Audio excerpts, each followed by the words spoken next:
BRS MLC కవిత నివాసంలో IT అధికారులు దాడులు నిర్వహించారు. బంజారాహిల్స్ లోని కవిత నివాసంలో తనిఖీలు చేపడుతున్నారు. ఉదయం నుంచి ఈ సోదాలు కొనసాగుతున్నట్లు తెలుస్తోంది. ఢిల్లీ నుంచి వచ్చిన 10 మంది అధికారుల బృందం ఈ సోదాలు నిర్వహిస్తోంది. తనిఖీల నేపథ్యంలో కవిత ఇంట్లోకి ఎవరిని అనుమతించట్లేదు అధికారులు. సోదాల విషయం తెలుసుకున్న బీఆర్ఎస్ కార్యకర్తలు కవిత ఇంటికి చేరుకుంటున్నారు.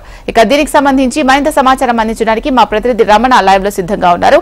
రమణ, చెప్పండి తనిఖీలకు సంబంధించిన అప్డేట్స్.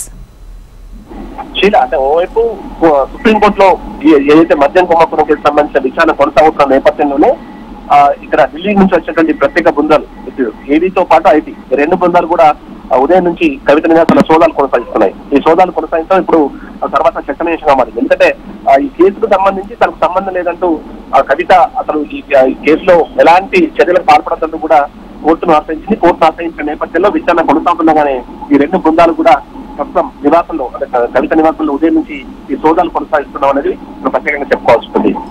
10 మంది అధికారుల బృందం వచ్చేందుకు తెలుస్తోంది. ఇంకా పూర్తి స్థాయిలో రావాల్సి ఉంది. ఏదేమైనా ఉదయం నుంచి దాదాపు 10 గంటల ప్రాంతంలోనే ఈ అధికారుల బృందం కవిత నివాసం చేరుకోవడం చేస్తున్నారు. ఏవైతే తమ వెంట ఉన్న నోటీసులు చూపెట్టి వారు ఈ సోదాలు కొనసాగిస్తారు. ముఖ్యంగా మద్యం కుంభకోణం సంబంధించి ఆ కేసులో పెద్ద ఎత్తున ఏవైతే లావాదేవీలు జరిగాయి ఆ లావాదేవీల్లో కవిత ప్రమేయం ఉన్నట్టుగా కూడా ఆరోపణలు ఇటు ఈడీ గానీ చేస్తున్న నేపథ్యంలో వాటికి సంబంధించి ప్రధానంగా ఈ సోదాలు కొనసాగిస్తున్నట్టు తెలుస్తోంది. ముఖ్యంగా చాలా వరకు పెద్ద మొత్తంలో డబ్బులు హవాలా రూప మార్గంలో విదేశాలకు మళ్లించబడ్డాయనేటువంటి ఆరోపణలు చేస్తున్న క్రమంలో వాటికి సంబంధించి ఈడీ ఇటు ఆరోగ్య ప్రయత్నం చేస్తుంది. మరోవైపు ఐటీ కూడా ఈ సోదాలను కొనసాగిస్తున్నాం. అంటే ఐటీ కూడా లింక్స్ ఉన్నాయి కాబట్టి కేసులో ఐటీ అధికారులు కూడా ఆ నేపథ్యంలోనే సోదాలు చేస్తున్నట్టుగా తెలుస్తోంది.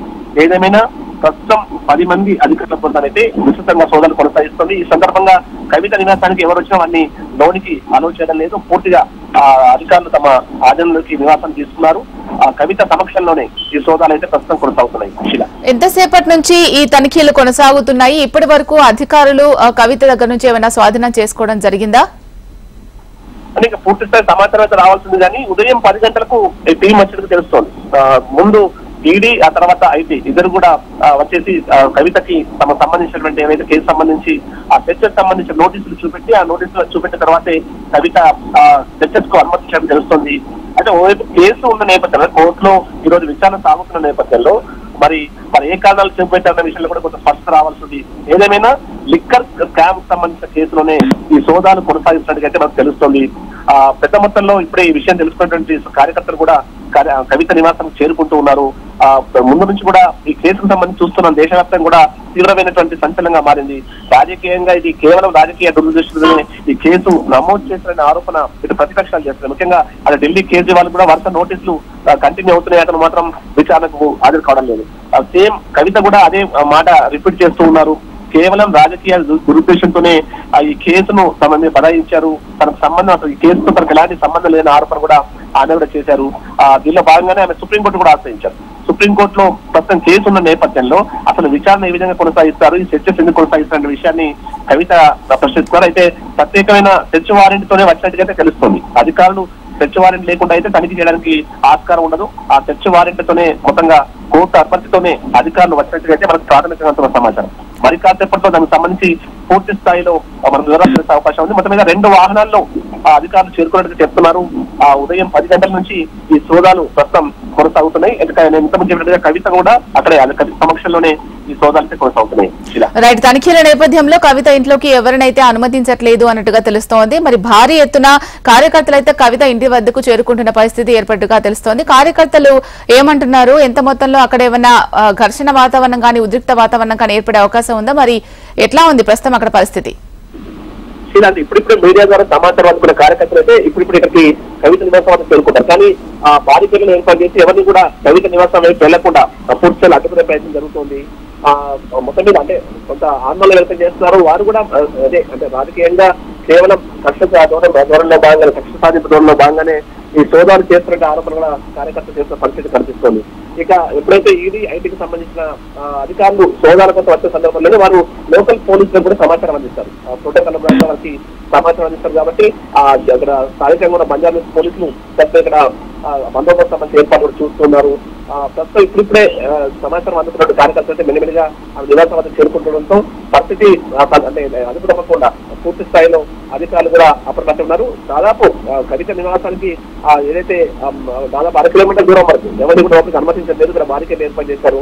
ప్రస్తుతం అయితే ఇంకా సోదాలు కొనసాగుతున్నాయి. మరి ఎంతవరకు ఈ సోదాలు కొనసాగుతాయి, వాటికి సంబంధించి వివరాలు ఏంటనే విషయంలో మరి కాసేపటి మనకు స్పష్టత వచ్చే అవకాశం కనిపిస్తుంది.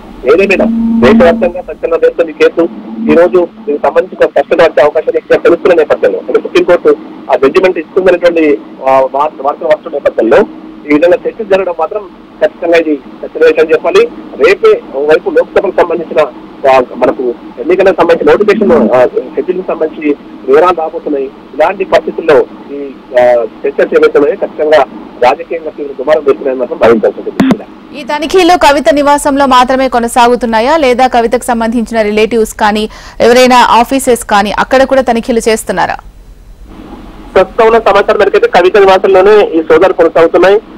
10 మంది అధికారుల బృందం ముందు అందరూ కూడా ఐటీ అని భావించారు, కానీ ఐటీతో పాటు ఈడీ అధికారులు కూడా వచ్చినట్టుగా చెప్తున్నారు. ఈ 2 బృందాలు ప్రస్తుతం వారికి సంబంధించిన వివరాల కోసం అనేసి చర్చలు కొనసాగిస్తున్నారు. ముఖ్యంగా ఏదైతే లిక్కర్ స్కామ్ సంబంధించి ఆరోపణలు ఉన్నాయో ఆ ఆరోపణలో డబ్బులు పెద్ద మొత్తంలో చేతులు మారేటువంటి వార్తలు కూడా వారు చెప్తున్నారు. ముఖ్యంగా ఆ దర్యాప్తు సందర్భంగా సిబిఐ ముందు కొన్ని ఆధారాలు సేకరించింది. ఆధారాలు కూడా అవి ఈడీ పరిధిలోకి వస్తాయి కాబట్టి ఈడీ కూడా ఈ కేసులో ఎంటర్ అయిన తర్వాత చాలా విషయాలు రాబట్టే ప్రయత్నం ఈడీ కూడా చేసింది. సో ఈడీ కూడా తనకున్న ఏవైతే అనుమానాలు ఉన్నాయో వాటికి సంబంధించి పూర్తి స్థాయిలో వివరాలు రాబట్టే ప్రయత్నం చేసే అవకాశం ఉంటుంది. అయితే వారు దర్యాప్తు చేసిన సందర్భంలో ఏవైతే కొన్ని వివరాలు సేకరించారో వాటికి సంబంధించి పూర్తి స్థాయిలో క్లారిటీ కోసమే చర్చ చేస్తున్నట్టుగా మనకు సమాచారం అవుతుంది. ప్రస్తుతం అయితే ఈ సోదాలు కొనసాగుతూనే ఉన్నాయి.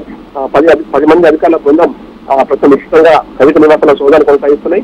కేవలం కవిత నివాసంలో మాత్రమే ప్రస్తుతం అయితే ఈ సోదాలు కొనసాగుతున్నాయి. శీలా, ఓకే, ఈ తనిఖీలకు సంబంధించి ఇప్పటి వరకు అంటే వాళ్ళు బయటకు వచ్చి ఏమైనా చెప్పడం కానీ ఏమైనా కవిత ఇంట్లో నుంచి స్వాధీనం చేసుకున్నామని కానీ అట్లా ఏమైనా చెప్పడం జరిగిందా? ఏమైనా ఇన్ఫర్మేషన్ తెలిసిందా దానికి సంబంధించి? ఇప్పుడు కూడా వారు మీడియాకు కేవలం ప్రెస్ నోట్ల ద్వారా సమాచారం అందించే అవకాశం ఉంటుంది. ఇప్పుడు దర్యాప్తు దశలో కేసు ఉంది కాబట్టి వారు ఎవరు కూడా మీడియాతో మాట్లాడడానికి అంగీకరించారు. అయితే ప్రస్తుతం చర్చలు కొనసాగుతున్నాయి కాబట్టి మరి కాసేపట్లో దీనికి సంబంధించి స్పష్టత వచ్చే అవకాశం అయితే కనిపిస్తుంది. కానీ మనకున్న సమాచారం మేరకైతే సెర్చ్ వారెంట్ అని వారు వచ్చినట్టు తెలుస్తోంది. ఎందుకంటే ఖచ్చితంగా ఒక నివాసంలో కానీ ఒక సంబంధించిన వ్యక్తులకు సంబంధించిన వివరాలు తీసుకోవాల్సి వచ్చినప్పుడు ఖచ్చితంగా వారు కోర్టు అనుమతి తీసుకోవాల్సి ఉంటుంది, కోర్టు అనుమతులు రావాల్సి ఉంటుంది. ఎందుకంటే ఆల్రెడీ కేసు కోర్టు పరిధిలో ఉంది కాబట్టి వారు జోక్యం చేసుకోవడానికి ఉండదు. కాబట్టి కోర్టు తమ పర్మిషన్ తోనే కోర్టు అనుమతితోనే ఆ సెర్చ్ వారెంట్ తోనే వచ్చేటికైతే మనకు ప్రాథమికంగా సమాచారం అవుతుంది. ప్రస్తుతం అయితే కవిత నివాసంలో ఈ సోదాలు కొనసాగుతున్నాయి. మొత్తంగా ఈ వార్త ఇప్పుడిప్పుడే మొత్తం తెలంగాణ రాష్ట్రంలో అంతా కూడా ఇప్పటికే వ్యాపించింది కాబట్టి రాజకీయ వార్తల్లో కూడా తీవ్రమైన చర్చకు దారితీస్తోంది. ఏం జరగబోతుంది ఎందుకంటే ఆల్రెడీ గతంలో మనం చూసాం చాలా వరకు బీజేపీకి సంబంధించిన నాయకులు వరుసగా ప్రకటనలు చేయడం కావచ్చు అది చూస్తూ వచ్చారు. ఇక మరోవైపు ప్రతిపక్షమైన కాంగ్రెస్ కూడా కేవలం మాటలతో సరిపుచ్చుకుంటుంది. ఈ కేసులో కవిత నిందితురాలుగా ఉన్నప్పటికీ కూడా కవితను అరెస్ట్ చేయట్లేదు అనేటువంటి ఆరోపణ కూడా కాంగ్రెస్ చేస్తూ వచ్చింది. రాజకీయంగా కూడా చాలా కీలకం చేస్తూ ఉంది. చాలా అంటే మాటలు ఇద్దరు కూడా కేసు కారణమైంది. అలాంటి ఈ సున్నితమైన కేసును ప్రస్తుతం మరి కేసులో నెక్స్ట్ ఏ విధంగా ఉండబోతుంది, ఏం జరగబోతుంది, మరి సుప్రీంకోర్టు ఎలాంటి తీర్పు ఇవ్వబోతుంది, ఇలాంటి అనేక అంశాలు ఉన్నాయి కాబట్టి మరి కాసేపట్లో దీనిపై పూర్తి స్థాయిలో స్పష్టత వచ్చే అవకాశం ఉంటుంది.